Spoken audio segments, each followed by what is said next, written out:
Johannes 17 vers 9 tot 11. Ek bid vir hulle. Ek bid nie vir die wêreld nie, maar vir die wat U my gegee het, omdat hulle aan U behoort. Almal wat aan my behoort, behoort aan U, en wie aan U behoort, behoort aan my, en ek word deur hulle verheerlik. Ek bly nie langer in die wêreld nie, maar hulle bly nog in die wêreld. Ek kom na U toe.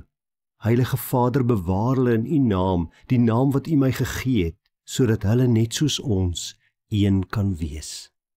Net voordat Jesus gevange geneem word, bid hy 'n gebed. Hy bid 'n gebed vir sy disippels, hy bid 'n gebed vir die kerk van alle tye, en hierdie gedeelte wat ek gelees het, kom uit daardie gebed. Dit staan ook bekend as die hoëpriesterlike gebed.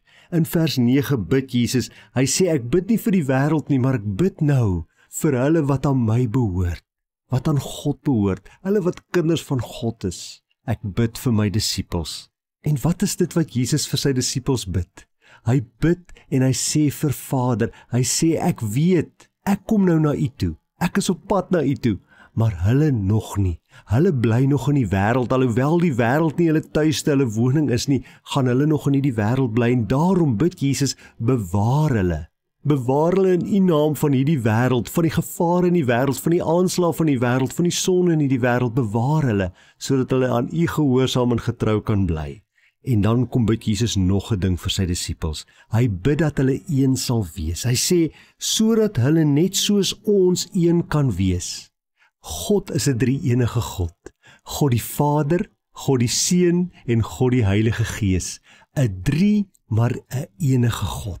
En net so kom bid Jesus en hy vra dat net soos wat ons as God een is, so moet my kinders, so moet my disippels, my volgelinge ook wees. Hulle moet een wees. Hulle moet nie in tweestryd wees met mekaar nie. Nee, hulle moet mekaar ondersteun. Hulle moet een van hart wees, een van siel, want hulle het dieselfde gees wat in hulle bly. Daarom bid Jesus dat ons een sal wees.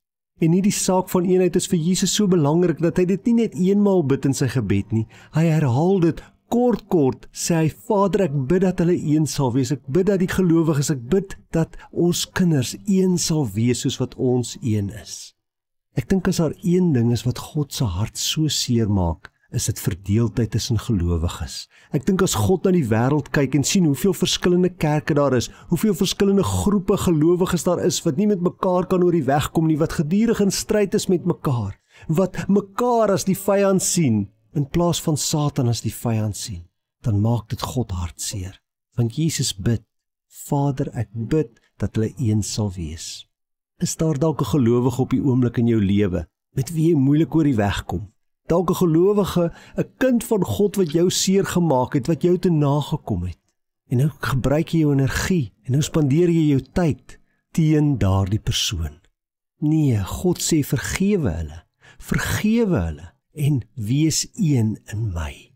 Van dieselfde gees wat my uit die dood opgewek het, leef ook in hulle. Dieselfde doop waarmee jy gedoop is hulle ook gedoop. Daarom moet gelowiges een van hart wees, een van siel en een van strewe. Ons mag nie verdeeld wees nie, ons mag nie verdeeldheid toelaat in die kerk nie. Here, baie dankie dat ek vandag kan weet, alhoewel ek in hierdie wêreld leef, is ek nie van hierdie wêreld nie. En dankie dat U my in hierdie wêreld bewaar. Bewaar my van die bose, bewaar my van die aanslag van Satan. Help my om staande te bly, Here. En Here, vergewe my waar ek dalk al bygedra het tot tweespalk tussen gelowiges. Vergewe my waar ek dalk nie met ander gelowiges oor die weg kan kom nie. Here, ek bid vir die eenheid in U kerk hier op aarde. Ek bid dat die kerk al hoe meer een sal wees.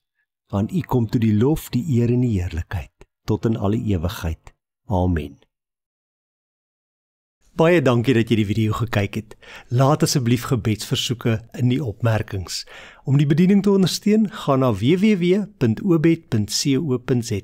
of sluit aan as 'n lid of 'n member van die kanaal.